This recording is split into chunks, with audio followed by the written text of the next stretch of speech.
E aí pessoal, tudo bem com vocês? Bom, dando continuidade aqui aos nossos estudos, hoje a gente vai trazer uma questão aí para vocês sobre grandezas diretamente proporcionais. Esse é um assunto que vai cair no concurso, muito provável, é um assunto que sempre cai, então ele está incluso no edital. É um conteúdo aí que a gente não pode ficar com dúvida. E essa questãozinha a gente vai trabalhar bastante a parte do conceito teórico de como. Não vamos simplesmente resolver a questão, vamos explicar alguns detalhes aí sobre como resolver qualquer questão que caia nesse formato. Então vamos lá para o problema. A questão ela fala o seguinte: José resolveu distribuir uma quantidade de R$ 96 entre seus três sobrinhos: André, de 6 anos, Bruno, de 8 anos e Carlos, de 10 anos. A distribuição foi em partes diretamente proporcional às suas idades. O valor recebido por Bruno foi... Aí tem as alternativas, né? Bom, muito bem aqui. Vamos ver como é que a gente pode estar resolvendo essa questão. Bom, primeiramente, vamos pensar nesse problema na forma mais comum que a gente vê no dia a dia, né? Que seria a distribuição de um dinheiro para três pessoas. É muito comum a gente sempre ver nesse formato aqui, ó. Vamos considerar a mesma quantia, eu tenho lá R$ 96 e vou distribuir esse dinheiro para três sobrinhos, certo? Esse é o comum. Você dividir pela quantidade de pessoas. Então isso não tem fator que diferencia uma da outra. Cada um vai receber partes iguais. Então eu vou dividir para uma pessoa, para mais uma e para mais uma. Pois eu vou explicar para vocês por que eu fiz isso aqui assim separado, né? E não diretamente o 3. Aí eu faço lá, né, R$ 96, vou dividir pelo total de pessoas, que é 3. E isso daria R$ 32 para cada pessoa, considerando que essa distribuição foi para partes iguais, ou seja, essa primeira pessoa recebe 32, essa segunda pessoa também recebe 32 e essa terceira também recebe 32. Essa é uma forma de você estar dividindo em partes iguais.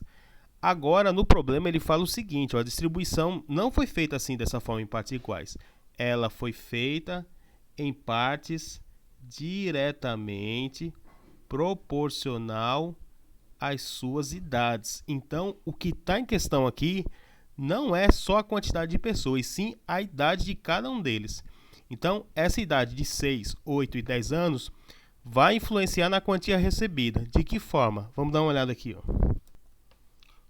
Bom, então eu vou escrever esse formato aqui, mas não com esses valores aqui, ó. Vamos ver como é que a gente escreve. Então eu vou pegar a quantidade de dinheiro e vou dividir agora não pela quantidade de pessoas, e sim pela quantidade de anos, a quantidade de idade de cada um. Então eu vou dividir para uma pessoa que tem 6 anos, vou dividir para uma pessoa que tem 8 anos e vou dividir para uma pessoa que tem 10 anos. Veja que o que está em questão aqui agora não é mais a quantidade de pessoa, e sim a idade de cada pessoa. Então é isso que você tem que levar em consideração na hora de você resolver um problema diretamente proporcional a qualquer grandeza que esteja falando aí. No caso aqui foi as idades, mas vocês vão ver aqui várias situações. A gente vai estar resolvendo outros problemas também, destacando isso, e você vai ver como é que a gente resolve aí. Então aqui, ó, vou resolver agora eu vou fazer como eu fiz o outro lá, ó. R$ 96 dividido por... Aí eu vou somar tudo que está aqui embaixo, né? Vai dar 24, né? 8 mais 10, 18. 18 mais 6, 24. E aí você vai e resolve essa divisãozinha aqui, ó. 96 dividido por 4. Quando você faz essa divisão, você vai encontrar 4. O que significa esse 4, ó? A mesma coisa que significava esse 32. 32 não era o valor que cada pessoa recebia? Como eu tenho 3 pessoas, cada um recebia 32. Agora, esses R$ 4 é o valor que cada ano de idade vai receber o valor da quantia distribuída.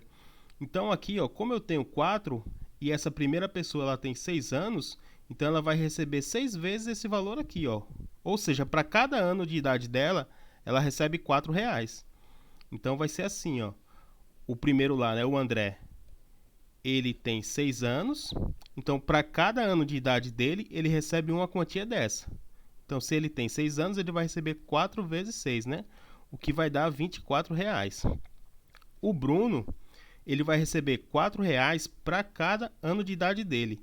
Esse valor encontrado aqui, o 4, ele é chamado de constante de proporcionalidade, fator multiplicativo. Vocês vão ver, pode ver aí de várias formas, mas a gente chama basicamente de fator multiplicativo, porque ele vai indicar a quantidade de vezes que cada um vai receber de acordo com sua idade aí, ó. Vamos voltar aqui para o Bruno novamente. Ó. O Bruno, então, ele vai receber, né? Como ele tem 8 anos, ele recebe R$ 4,00 para cada um ano da idade dele. Então, é 8 vezes 4, né? 4 vezes 8, o que dá 32. E o Carlos vai estar recebendo quanto? Ele tem 10 anos, né? Então, ele recebe R$ 4,00 para cada ano de idade que ele tem. Então, ele recebe R$ 40,00. E perceba que tudo isso aqui é verdade, porque se eu somar, eu vou chegar no valor lá de R$ 96,00. Ó. Percebam aí, ó. 4 mais 2, 6. 6 mais 0, 6. 2 mais 3, 5. 5 mais 4, 9. Ou seja, R$ 96,00 distribuído não por igual, né? Se fosse por igual, seria 32 para cada. Mas como é por idade, o valor de cada ano, de cada sobrinho aí, vai influenciar na quantia distribuída, né? E como o problema queria que eu descobrisse quanto o Bruno ia receber, tá aqui, ó. Bruno vai receber R$ 32,00, alternativa B. Certo? Bom, pessoal, espero que tenha ficado claro para vocês aí. Se ficou alguma dúvida, posta aí nos comentários, que a gente vai estar procurando esclarecer aí, certo? Então, obrigado aí, até a próxima.